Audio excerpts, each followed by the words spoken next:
Yes guys, we are so blessed to have Tita Karing, our prayer warrior, as she prayed for our dinner and thanks God for everything. Yes guys, and this is the scenery at our transient house during our tour of Baguio guys. Yeah. Overflows, Panginoon. Hindi kami magkukulang sa aming buhay. Amen. Lord, maging sa pagmesang ito, lahat ng pagkain, Panginoon, na nakasalang sa table na ito, Panginoon, ikaw po ang nagkaloob sa amin. Lord, ang pagkakaloob sa amin, ang kalakasan, kalinisan ng isip at puso, pagkasalita, lakad namin, Panginoon, dahil ikaw ang nagpapasok sa loob ng aming katawan ng pagkain ito na nagbibigay sa amin ng matiyaga, Panginoon, ang pagmamahal mo sa amin at kalakasan sa aming katawan. Amen. Lord, salamat po, Panginoon, na patuloy mo kaming bibiyayaan, Panginoon, ng patuloy na pag-asa na mayroong lahat ng pangailangan namin sa iyo ay patuloy mo ipinagkakaloob sa amin at kami ay blessed to be a blessing to others, Panginoon.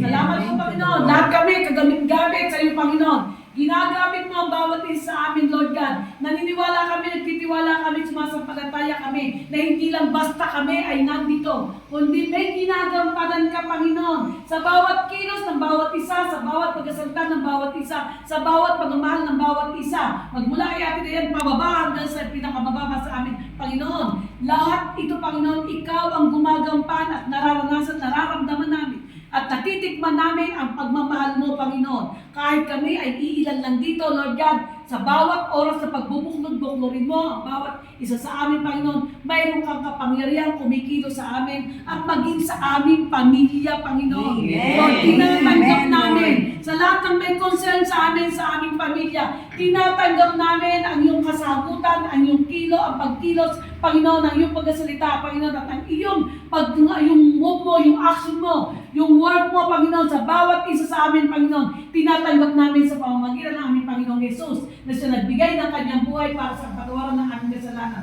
At siya nagbigay ng buhay sa amin upang maliwanagan namin, maunawaan namin na meron kami Diyos amang makapangyarihan sa lahat. May Diyos kaming nagbibigay sa amin ng pag-asa. Meron kami Holy Spirit na siya lagi namin kasama sa bawat oras, minuto ng aming buhay. At ma-appreciate namin, Panginoon, ang lahat ng mga gift na pinagkakalaw mo sa bawat isa sa amin na aming ginagampanan, Panginoon. Salamat, O Lord God, maging sa pagmamasyal namin mula sa umpisa. Lord, last time, Panginoon, na kami pumunta sa Boracay, kung paano mo kami pinasaya, paano mo kami pinag-enjoy, Panginoon, paano mo kami iningatan, paano mo kami, Panginoon, yung bawat pangyayari sa buhay namin, puro ikaw ang nakikita namin gumagampan sa amin, Panginoon. Ang pag-asa namin na laging nakatimo sa amin, ikaw lamang, Panginoon, at lalo mo itong gagampanan ngayon at sa susunod pang mga panahon ng aming pagsasama-sama, Panginoon. Amen.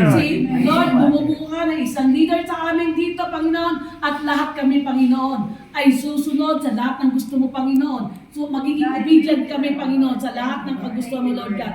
Lord, dahil alam namin, Lord God, hindi ito basta kainan, hindi ito basta samahan, hindi ito basta pasyalan. Kung hindi may binubuo ka sa bawat isa sa amin, Panginoon, kung ano ito, Lord God, yung ikaw lamang ang nakakaalam. Your ways is higher than our ways, Panginoon. Your thoughts are higher than our thoughts, Panginoon. Na ikaw lamang ang tanging Diyos na makapangyarihan na siyang kumikilo sa aming buhay at hindi mo kami pababayaan lahat ng may concern sa sakit, sa katawan, sa oras ito, sa Yes, Lord. Nasa kalagitnaan ka Salamat po namin. sa kagalingan. Ikaw ang ino-honor namin, ikaw ang binibless namin, ikaw ang gino-glorify namin. Hallelujah. Panginoon, at ikaw ang Hallelujah. nagkukontrol sa buhay namin. Hallelujah. Ikaw ay more than enough sa buhay namin. Ikaw ay sufficient enough sa buhay namin. Panginoon, kaya lahat ng concern namin, maging sa aming mga katawan, Panginoon, ikaw lang ang inaasahan namin. At miracles, signs, and wonders ang marireceive ng bawat isa sa amin sa panahong ito, sa oras na ito, sa bawat araw na nilalakaran namin na nagmumula sa iyo ang lahat ng pag-asa sa buhay namin, Panginoon. Lord, kalilimutan na namin lahat ng concern namin, maging sa mga anak namin. Dahil ang alam namin, habang kami nananahimik, sabi mo nga, Lord God, keep silence.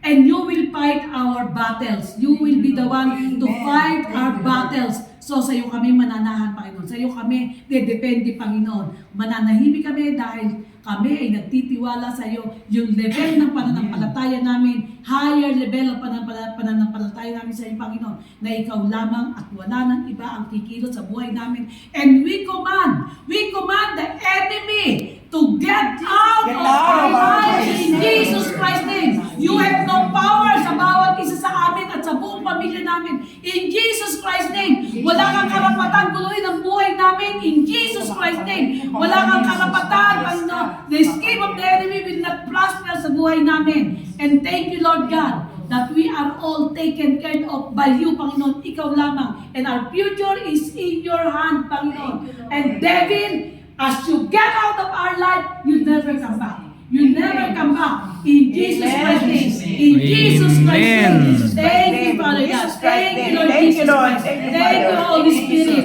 You are in our hearts.